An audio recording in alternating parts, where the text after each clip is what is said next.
حضور پاک صلی اللہ علیہ وسلم نے نوجوانوں سے کہا تم میں سے جس کی طاقت ہے وہ نکاح کرے. حضور سے پوچھا گیا کس سے نکاح کریں, کیسی عورت ہونی چاہیے.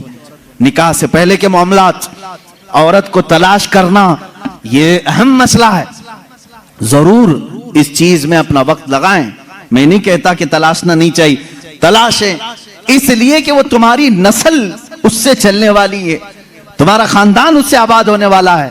تو خالی تم گورا چٹا رنگ دیکھنے کے پیچھے نہ پڑو, بلکہ پورے ایک گھر کو چلانے والی, بلکہ تمہارے بچوں کی پہلی یونیورسٹی ہے, پہلی درسگاہ ہے. تم اس درسگاہ کو لانے جا رہے ہو تو کیا کیا اس کے اندر کوالٹی ہونی چاہیے وہ دیکھو. لوگ خالی فوٹو دیکھ کر یہ رنگ کالی ہے گوری ہے, کالی ہے گوری, اسی پر لگے ہو. حضور پاک صلی اللہ تعالی علیہ وسلم نے فرمایا دنیا میں جو بھی نکاح کرتا ہے اس کے 4 مقصد میں سے ایک ہوتا ہے, یا تو عورت کا حسن و جمال دیکھ کے نکاح کرتا ہے, یا عورت کے پیسے دیکھ کر کے کرتا ہے, بہت مالدار ہے, بڑے باپ کی بیٹی ہے, سنو ایسے داماد ہو.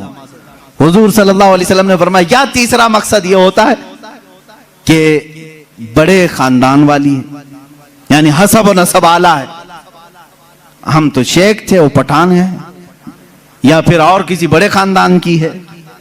پہلا خوبصورتی, دوسرا پیسہ, تیسرا خاندان. حضور نے فرمایا چوتھا ایک مقصد ہے وہ اچھا ہے. حضور فرماتے ہیں یا تو پھر اس کے اخلاق و کردار دیکھ کر نکاح کرتا ہے. یہ 4 میں سے کوئی ایک.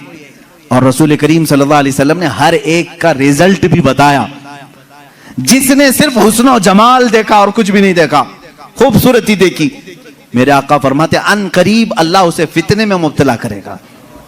فتنے میں مبتلا کیا, وہ خود اپنی بیوی پر شک کرنے لگ جائے گا چند دنوں کے بعد. خوبصورت ہے, پتہ نہیں کون دیکھ رہا ہے میری بیوی کو, ادھر سے چھپاؤ ادھر سے چھپاؤ, اور اگر وہ کہیں نکل گئی تو شک کرنے لگ جائے گا کس سے بات کر کے آئی, کس سے تیرا تعلق ہے, پوری زندگی جہنم بنا کے رکھے گا, فتنوں میں مبتلا ہو جائے گا.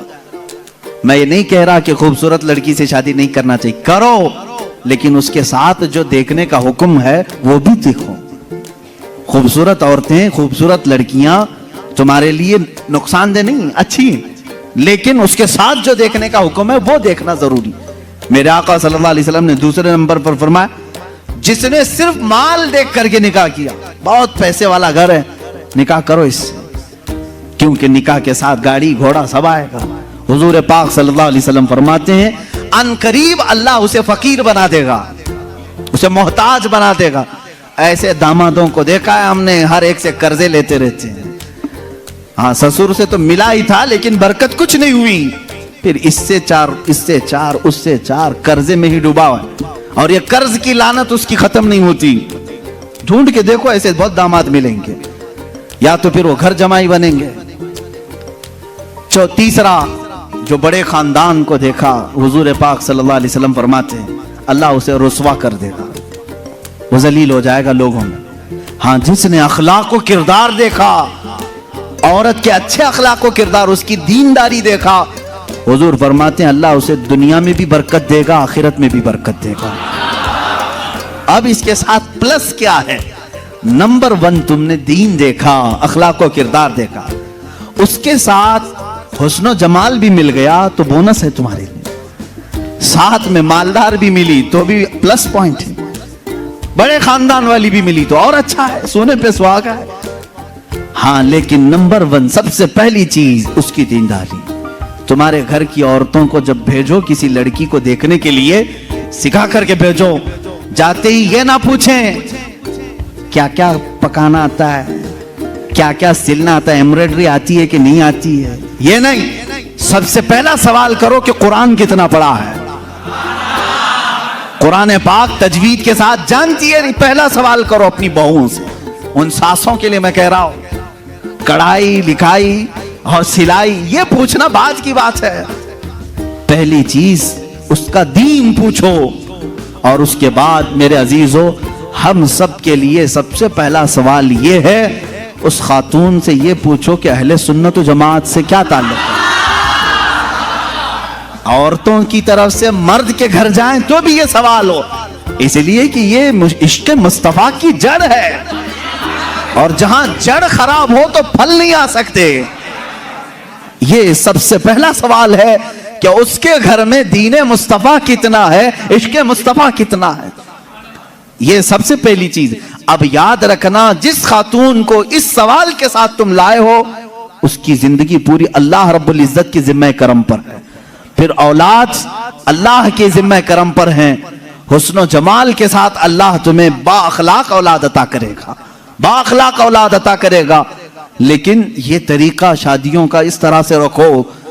اگر لوگوں کو یہ معلوم ہو جائے نا، آج تم نے رواج بنا لیا، لڑکیوں کو دیکھنے آنے سے پہلے سب سے پہلے لڑکے کی اماں یہی سوال کر رہی ہے، لڑکے کی بہن یہی سوال کر رہی ہے، قرآن کتنا پڑھا ہے، تجوید کتنا پڑھا ہے. 2-4 گھروں میں یہ ہونے لگ جائے تو دیکھو لڑکیوں کو سب سے پہلے اب قرآن پڑھانا شروع کر دیں. کیوں؟ سب کو معلوم ہے نہیں پڑھائیں گے شادی نہیں ہوگی. آج یہ ایمبرائڈری کیوں کرا رہی ہیں؟ اس لیے کہ سوال تم پہلے یہی کر رہے ہو. سلائی آتی ہے کہ نہیں؟ سب لڑکیاں سلائی کلاس میں کیوں جا رہی؟ دیکھنے والے آ کر کے یہی پوچھ رہے ہیں سلائی کتنی آتی، پکائی کتنی آتی. انڈونیشیا کا ماحول میں نے دیکھا. انڈونیشیا کے ہمارے بہت سارے دوست ہیں. سب سے زیادہ میرے خیال سے حج پہ آنے والے انڈونیشیا کے لوگ. کیوں جانتے ہیں؟ وہاں جو بھی لڑکی دیکھنے کے لیے جاتے ہیں یا لڑکے کو لڑکی والے دیکھنے آتے ہیں، پہلا سوال کرتے ہیں حج کیا ہے کہ نہیں. حج کیا ہے تو باپ اپنی بیٹی دیتا ہے، حاجی کو دے رہا ہوں. اور اسی طرح لڑکا بھی فخر کرتا ہے. میرے تقریباً 100 سے زیادہ انڈونیشی دوست ہوں، سب کی عورتیں حجن ہیں اور وہ خود حاجی ہیں. کہتے ہیں ہمارے یہاں شادی سے پہلے حج کرا دیتے ہیں، اس لیے کہ اسی بیس پر شادی ہوتی. یہ کتنے اچھی چیز ہے کہ دین کا سوال ہو رہا ہے، دین پوچھا جا رہا ہے. ہاں یہ تو تم نے لڑکیوں سے جا کر کے گھروں میں پوچھا کڑھائی آتی ہے، سلائی آتی ہے.